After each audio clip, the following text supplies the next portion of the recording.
Hello दोस्तों। तो कल हमने आपको विभाज्यता नियम बताए थे। उससे पहले हमने आपको संख्याओं के बारे में बताया था, अंकों के बारे में बताया था और संख्याओं में अंकों का जाति मान और स्थानीय मान के बारे में बताया था। तो आज हम देखेंगे कुछ अन्य चीज़ें, जैसे आपकी सम संख्याएँ, विषम संख्याएँ, अभाज्य संख्याएँ, भाज्य संख्याएँ, सभाज्य संख्याएँ, फिर पूर्ण संख्याएँ, पूर्णांक संख्याएँ, ठीक है। फिर यहाँ परिमेय संख्याएँ, ठीक है, रेशनल नंबर जिन्हें हम अलग अलग नाम से हिंदी में इंग्लिश में जानते हैं, इवन, ऑड, कंपोजिट, प्राइम, को प्राइम, होल, इंटीजर, रेशनल और ऐसे और भी नंबर्स होते हैं, ठीक है। तो आज हम नंबर्स के बारे में जानेंगे, इनकी परिभाषा क्या है, आप इनको कैसे पहचानेंगे, कौन सी संख्या सम है, विषम है, भाज्य है, अभाज्य है, इस तरह से, ठीक है। चलिए देखते हैं। तो पहले करते हैं स्टार्ट सम संख्याओं से, ठीक है। तो सम संख्याएं क्या होती हैं, ये सिंपल सी इसकी परिभाषा है। जो संख्याएं आपकी दो से पूरी तरह विभाजित हो जाएंगी उसको हम कहेंगे सम संख्याएं। मान लीजिए आपका कोई भी बड़े से बड़ा संख्या है 3। अब यहाँ पर हमें पता है कि दो से विभाज्यता का नियम क्या है, तो हमें ये भी पता होगा कि ये दो से विभाजित होगा या नहीं होगा, ये संख्या दो से विभाजित होगी या नहीं होगी, हमें ये भी पता है, ठीक है। तो यहाँ क्योंकि 6 है तो हमें पता है ये दो से विभाजित है, अतः ये आपकी क्या हो गई, सम संख्या हो गई। ऐसे यहाँ पर दूसरी संख्या लेते हैं, जैसे तो ये देखिए ये एक दूसरी संख्या है, यहाँ पर हमें पता है कि ये 3 से 3 है, जो बताता है कि ये आपकी दो से विभाजित नहीं है पूरी संख्या, तो अतः ये पूरी संख्या आपकी सम नहीं है। अभी फ़िलहाल हम सम नहीं है कहेंगे, ठीक है। तो ये हैं, तो इस हिसाब से आपकी सम संख्याओं की परिभाषा क्या हुई, वे संख्याएं जो पूरी तरह विभाजित हो जाएंगी वो सम संख्याएं कहलाएंगी। अब विषम संख्याएं क्या होती हैं, इसी तरह हम जो सम संख्याओं की परिभाषा है उसका यूज करते ही विषम संख्याओं की परिभाषा दे सकते हैं कि वे संख्याएं जो आपका दो से विभाजित नहीं होती हैं, जो आपकी दो से पूरी तरह विभाजित नहीं होंगी।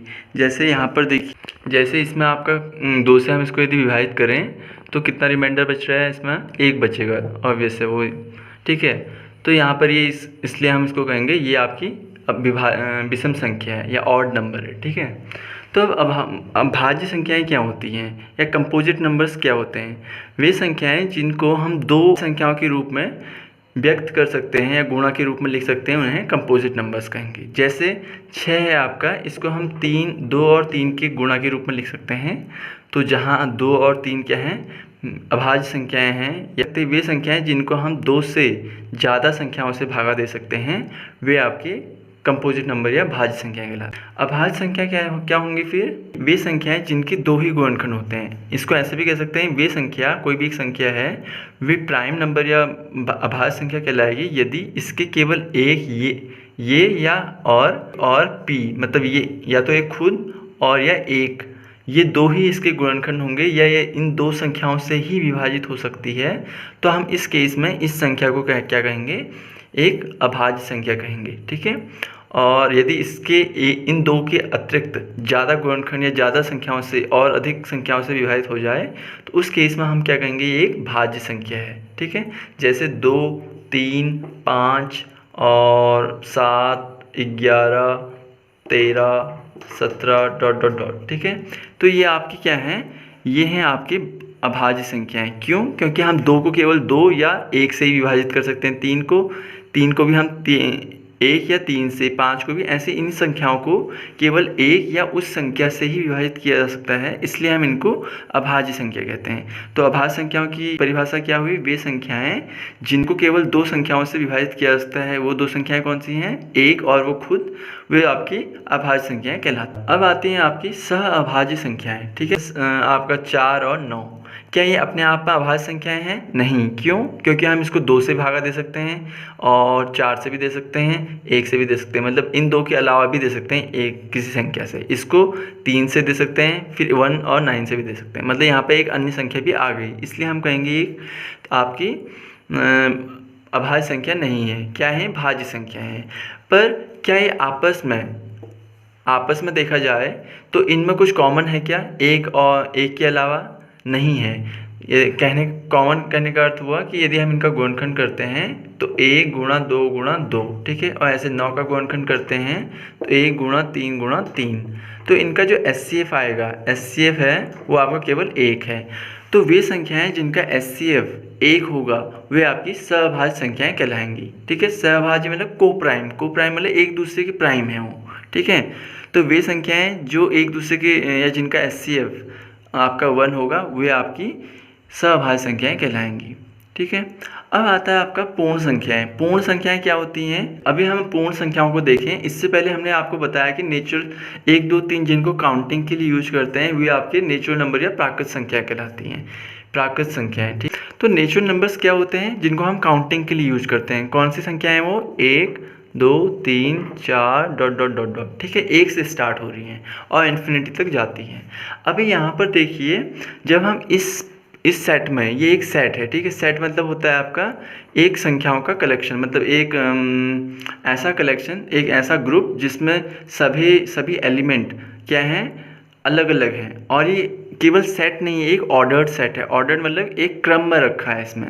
ठीक है, पहले 1 आएगा, फिर 2 आएगा, फिर 3, फिर 4, ऐसे करके। ठीक है, तो ये आपका एक ऑर्डर्ड सेट, एक क्रमबद्ध समुच्चय है या क्रम ऑर्डर्ड सेट है। ठीक है, तो अब इस ऑर्डर्ड सेट में यदि हम शुरू में यहाँ पर 1 से स्टार्ट हो रहा है जो, इसमें हम 0 भी इंक्लूड कर देते हैं तो आपके होल नंबर्स कहलाते हैं। ठीक है, अभी जब हमने अंकों और संख्याओं के बारे में बताया था और आपको ये भी बताया था कि जो 0 होता है वो एक अंकों वाली सबसे छोटी संख्या होता है, पर वो किस केस में होता है? वो होल नंबर्स के लिए होता है। ठीक है, जैसे होल नंबर्स आपका 0 से स्टार्ट होता है, 1 0 1 2 3 dot dot dot dot and so, मतलब इन्फिनिटी तक जाता है। ठीक है, और यहाँ पर क्या होता है, इसके लिए जो नेचुरल नंबर्स, प्राकृत संख्याओं के लिए जो सबसे एक अंकों वाली सबसे छोटी संख्या होगी वो 1 होगी। ठीक है, और यहाँ पर जो पूर्ण संख्याओं के लिए एक अंकों वाली सबसे छोटी संख्या होगी वो होगी 0। ठीक है, तो आपको ये ध्यान देना है कि आपको किस में से पूछा है। ज़्यादातर हम काउंटिंग के लिए कहते हैं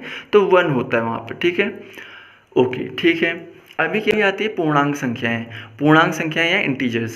तो इसमें क्या होता है, अभी तक आपके पास जो पूर्ण संख्याएं हैं उसमें केवल 0 0 से 1 2 3 पॉजिटिव जो धनात्मक संख्याएं हैं इन्फिनिटी तक वो हैं।